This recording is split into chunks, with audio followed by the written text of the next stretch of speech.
Hey everybody, thanks for tuning in. I'm going to make what hopefully is a really quick video for you. So ID51 Plus, well, this is the anniversary edition, which is basically the same feature set as the 51A Plus.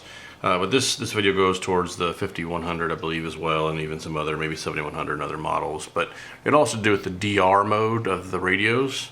So if you look, at your ICOM radio, if we get it to focus here, if it'll focus that close. Come on, you can do it. There we go. This bottom button right here is a DR mode. So when you're using your radio, let's turn it on real quick here. You can have your radio in, I'll turn it back off, into the normal memory mode, right? And so you can scroll through all your channels that you use and whatever.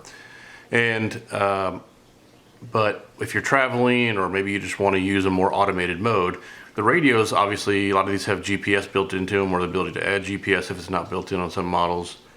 But basically, you can switch to what's called DR mode. So you can load, basically, or the radio actually has a set of repeaters that are basically automatically built in. And when you switch to DR mode, you can basically choose how you want it to find you a repeater. So you go to the From section and you click on it, and you basically can say, hey, I want to just look at a repeater list that you've got. Let me bring this up for you. Or I can go to near repeaters, transmit history, right? So I can go to near repeaters, I can say I want all of them, and it'll basically give me a bunch of repeaters that are available, and let's say I'll choose Bloomington here just for the fun of it. And then boom, I've got in the to field, it shows CQ, CQ, CQ, and in the from field, it shows Bloomington, the W9W or WX9WX repeater. Great. The problem is when you use DR mode by default, it actually is not configured to use the gateway. And the way you know that is you can hold down the CS key here, and if you look in here, you'll see that it shows CQ, CQ, CQ for the UR entry. R1's got the B entry, sometimes C, depending upon its VHF, UHF. And then under R2, it says not used.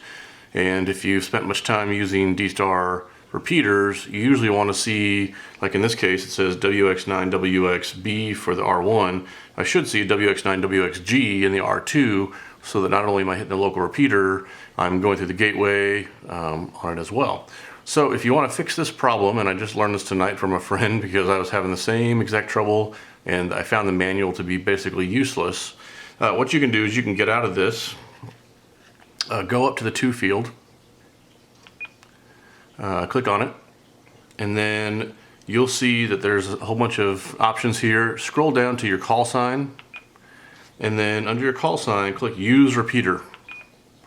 Now you'll see that the to field says use repeater CQ, CQ, CQ. Now if I hold down that CS button now all my entries are exactly the way they want. I don't know why the DR mode doesn't default to that for us. I don't know if that's something that was unique to Japan or somewhere else, but it's quite useful to actually have it set up for the gateway. So again, so if you're running into trouble and the entry's not quite like you want, go into the to field. And instead of it just saying local CQ like that, you would change it and go to your call sign, use repeater.